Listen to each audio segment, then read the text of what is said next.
Management, और उसके अंदर जो हम टॉपिक कर रहे हैं हमारे लास्ट टॉपिक में से है टॉपिक नंबर 1 फाइनेंशियल प्लानिंग। इसमें हमने क्या क्या पढ़ लिया अभी तक, meaning and objectives of the financial planning, और जो हमारा लास्ट चीज चल रहा है इसका वो है इंपॉर्टेंस ऑफ फाइनेंशियल प्लानिंग, जिसमें अभी तक हम 4 इंपॉर्टेंस कर चुके हैं। जो हमारी नेक्स्ट इंपॉर्टेंस है importance number 5 base for financial control.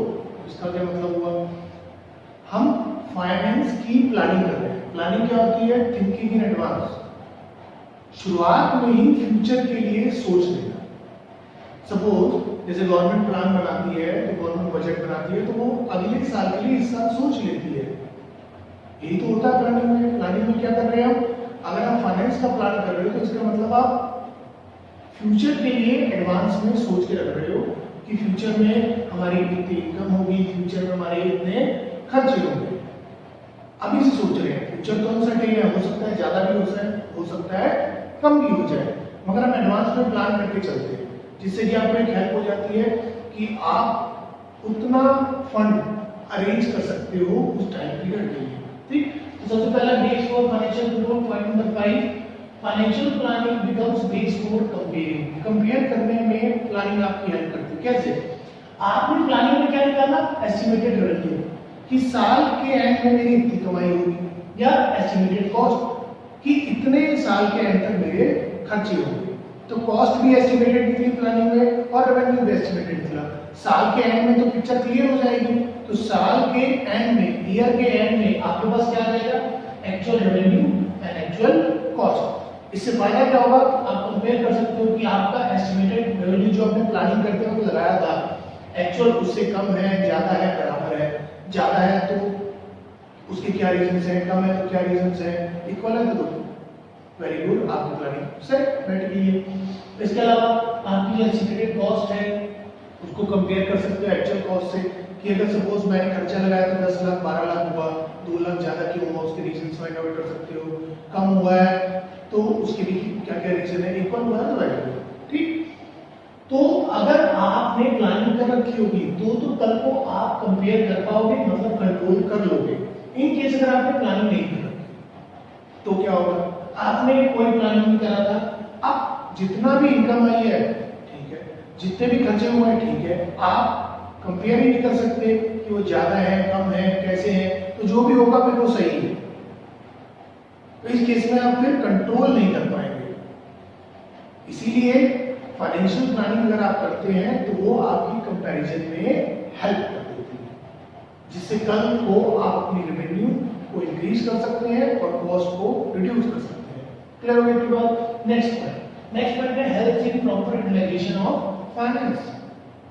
जब हमने मीनिंग पढ़ा था तो डायरेक्शन वर्क का जो थर्ड पॉइंट था, सुटेबल पॉलिसी डिजाइन करना ताकि आपका जो फंड है वो सही जगह इन्वेस्ट हो, जिससे कि फ्यूचर में आपको लॉस के बजाय अर्निंग्स हो। ऐसा ना हो कि फ्यूचर में आप लॉस में स्टार्ट कर दें।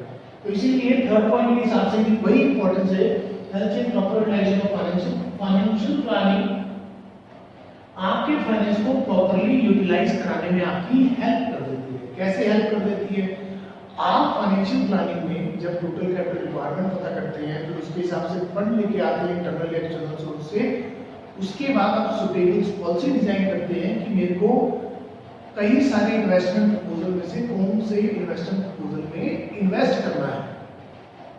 और आप क्योंकि उतना सोच समझ के डिसीजन लेते हैं कि जिससे कि आपका पैसा एकदम सही जगह लगे, प्रॉपर्ली यूटिलाइज हो, उसकी वेस्टेज ना हो, क्योंकि जितना अच्छे से यूटिलाइज करेंगे फंड को आप, उतनी ज्यादा आपकी कल को अर्निंग होगी।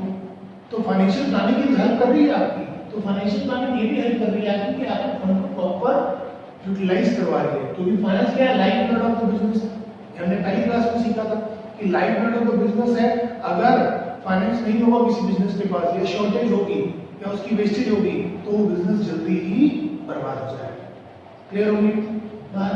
तो इसके बाद पहला था, फिफ्थ पॉइंट था बेस फॉर फाइनेंशियल कंट्रोल, ये भी फायदा दे रहा है, और help in proper utilisation of financial planning, इसको भी हेल्प कर रही है। नेक्स्ट पॉइंट है help in avoiding business shocks and surprises. अब ये क्या है, फाइनेंशियल प्लानिंग से हटके भी देखिए। अगर आपकी जनरल लाइफ में ले तो आपकी फैमिली में पेरेंट्स जो होते हैं आपके वो कुछ सेविंग रखते हैं कि फ्यूचर में कोई भी अगर ऐसा इंसिडेंट हो जाए, हादसा हो जाए, तो ऐसा ना हो कि हमें रातों रात फंड की जरूरत हो, हमें किसी के दरवाजे पे हाथ लगाना पड़े। तो सेम यही पर बिजनेस भी यही करता है। फाइनेंशियल प्लानिंग आपको हेल्प करती है to avoid business shocks and surprises, क्योंकि कुछ भी हो सकता है एनवायरनमेंट में, कभी भी चेंज आ सकता है, कभी भी बिजनेस में नेचुरल कैलेमिटी की वजह से लॉस हो सकता है, आग लगने की वजह से लॉस हो सकता है, जैसे अभी कोविड-19 की वजह से जो बिजनेस को लॉस हो रहे हैं वो भी हो सकता है। तो फाइनेंशियल प्लानिंग में हम उस फाइनेंस की एस्टिमेट करके चलते हैं कि इतना फंड तो हम अलग रखेंगे ही कि हो सकता है फ्यूचर में कोई हादसा हो तो हमारे पास इतना पैसा अरेंज होना चाहिए, क्योंकि future is full of uncertainties. अब फ्यूचर में तो कुछ भी हो सकता है, आपको ये नहीं पता कि अगले 2 महीनों में क्या होने वाला है, 6 महीनों में क्या होने वाला है, साल में क्या होने वाला है। हम सिर्फ प्रेडिक्शन और असम्पशन लगा सकते हैं, मगर वो भी जरूरी नहीं है कि 100% एक्यूरेट हो। तो future is full of uncertainty, और अनसर्टेनिटी जो हो रही है उससे बचने के लिए, वो जो शॉक्स एंड सरप्राइज अगर झटका लग गया, तो उससे बचने के लिए भी हम फाइनेंशियल प्लानिंग में प्लान करके चलते हैं अबाउट द फाइनेंस, जिससे कि उस सरप्राइज एंड शॉक्स को अवॉइड करा जा सके ड्यू टू दी अनसर्टेनिटीज। तो वो इसीलिए अकाउंटेंसी में आपने एक रिजर्व पढ़ा होगा, कंटिंजेंसी रिजर्व। कंटिंजेंसी रिजर्व बनाने का मकसद यही होता है कि फ्यूचर में अगर कोई भी अनसर्टेनिटीज आ जाती है तो हमारे पास कुछ फंड पड़ा होना चाहिए उस अनसर्टेनिटी को पार करने के लिए, उसके लिए कंटिंजेंसी रिजर्व बनाया जाता है। क्लियर होगी इतनी बात? तो फाइनेंशियल प्लानिंग इसमें भी हेल्प कर रही है कि आप फ्यूचर में शॉक्स एंड सरप्राइजेस से बच सके। Next, link between investing and financing decision. ये पॉइंट जब हमने मीनिंग करा था तभी सीख लिया था कि फाइनेंशियल प्लानिंग 2 चीजों का आंसर देती है आपको, how much to spend and on what to spend. How much to spend इससे रिलेटेड है फाइनेंसिंग डिसीजन से, and on what to spend related है आपका इन्वेस्टिंग डिसीजन से। तो दोनों का लिंक है फाइनेंशियल प्लानिंग। ये वही बात है, link between investing and financial decision. Financial planning आपका फाइनेंसिंग डिसीजन और इन्वेस्टिंग डिसीजन का लिंक है। हाउ मच टू स्पेंड, कितना डेट से लाना है, इक्विटी से लाना है, वो आपकी फाइनेंशियल प्लानिंग हेल्प कर रही है। और इसके अलावा क्योंकि जब आपने सोर्स ऑफ फाइनेंस पढ़ा था तो उसमें था कि इंटरनल से कितना लाना है, एक्सटर्नल से कितना लाना है, तो वो भी हेल्प कर रही है। And on where to invest, वो आपका इन्वेस्टिंग डिसीजन है। दोनों का कॉम्बिनेशन, दोनों का लिंक है आपका फाइनेंशियल प्लानिंग, दोनों का लिंक हो जाता है आपका फाइनेंशियल प्लानिंग।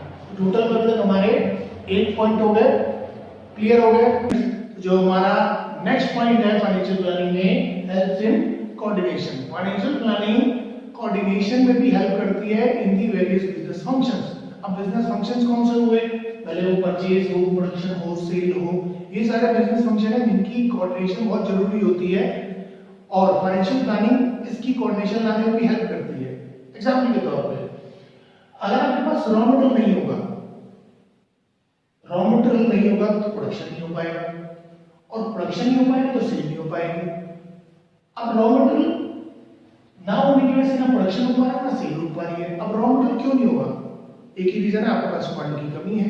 तो फाइनेंशियल प्लानिंग आपकी हेल्प करती है कि आपके पास फंड की कमी ना हो। इसीलिए हम प्लानिंग में एडवांस से सोच के चलते हैं कि इतने टाइम के बाद मुझे इतने फंड की रिक्वायरमेंट है, और वो आप अरेंज कर लेंगे।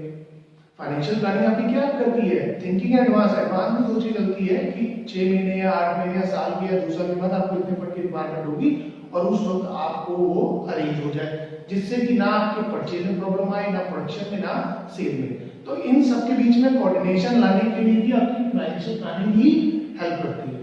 क्लियर होगी इतनी बात? इसके बाद it links present with the future. आपकी जो प्रेजेंट फाइनेंशियल रिक्वायरमेंट है वो तो चलो होगी, फाइनेंशियल प्लानिंग हेल्प करती है। फाइनेंशियल प्लानिंग आपकी फ्यूचर फाइनेंशियल रिक्वायरमेंट को भी फुलफिल करने में आपकी हेल्प करती है। कैसे करती है? आपकी प्रेजेंट फाइनेंशियल रिक्वायरमेंट के बेसिस पे और कुछ पास्ट इंफॉर्मेशन के बेसिस पे फाइनेंशियल प्लानिंग में हम क्या करते हैं, हम एंटिसिपेट करते हैं और जिसे हमने कहा था सेल्स फोरकास्ट करते हैं।